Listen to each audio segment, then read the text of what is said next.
തലച്ചോറ് എന്ന് പറയുന്നത് പുരുഷ ഹോർമോണിൽ നല്ലതുപോലെ ഒന്നും മുങ്ങിക്കിടക്കുന്നില്ല എങ്കിൽ എന്ത് സംഭവിക്കും? അങ്ങനെ ഒരു ശിശു ജനിക്കുമ്പോൾ അതിന്റെ തലച്ചോറിന് ആണത്തം അഥവാ മെയിൽ സൈക്കി ഉണ്ടാവുകയില്ല. മറിച്ച് വളർച്ചയുടെ ഒരു കാലഘട്ടത്തിൽ ആ തലച്ചോറ് അതിനോട് പറയും, ശരീരത്തോട് പറയും, നീ ആണല്ല, നീ പെണ്ണാണ്. ഇത് ഭ്രൂണാവസ്ഥയിൽ തീരുമാനമാകുന്ന ഒന്നാണ്. അപ്പൊ അങ്ങനെയുള്ള ഒരു കുട്ടി ജനിക്കുമ്പോൾ ലിംഗങ്ങൾ പുരുഷന്റേതാകും. അപ്പൊ അതിന്റെ സെക്സ് അഥവാ ലിംഗം എന്താണെന്ന് ചോദിച്ചാൽ ആണ്. പക്ഷെ അതിന്റെ ജെൻഡർ, അതിന്റെ ലിംഗത്വം എന്താണ് എന്ന് ചോദിച്ചാൽ പെണ്ണ്. കാരണം ആത്യന്തികമായി സെക്സ് എന്ന് പറയുന്നത് അല്ലെങ്കിൽ ലൈംഗികതയൊക്കെ കുടികൊള്ളുന്നത് തലച്ചോറിലാണ്. ആ തലച്ചോറ് കൂടെ ഈ പറഞ്ഞ ജീനുകളുടെയും ഹോർമോണുകളെയും വഴിക്ക് വന്നെങ്കിൽ മാത്രമേ നമ്മൾ ഈ പറയുന്ന ആണ് പെണ്ണ് എന്നീ രണ്ട് ദ്വന്ദ്ങ്ങളിലുള്ള ഏതെങ്കിലും ഒരാളിലേക്ക് നിങ്ങൾക്ക് മാറാൻ പറ്റൂ.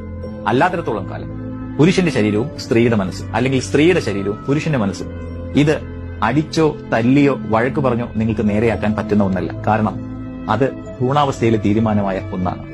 അത്തരം ആൾക്കാരെ ഇരട്ടപ്പേരിട്ട് വിളിക്കുകയോ ദേഹോപദ്രവം ഏൽപ്പിക്കുകയോ കളിയാക്കുകയോ ചെയ്യുന്നതിന് പകരം നമുക്ക് മാനവികത ഉണ്ട് എങ്കിൽ, നമ്മൾ മനുഷ്യരാണെങ്കിൽ എന്താണ് ചെയ്യേണ്ടത്? അവരെ ചേർത്ത് നിർത്തുക, സഹജീവികളായിട്ട്.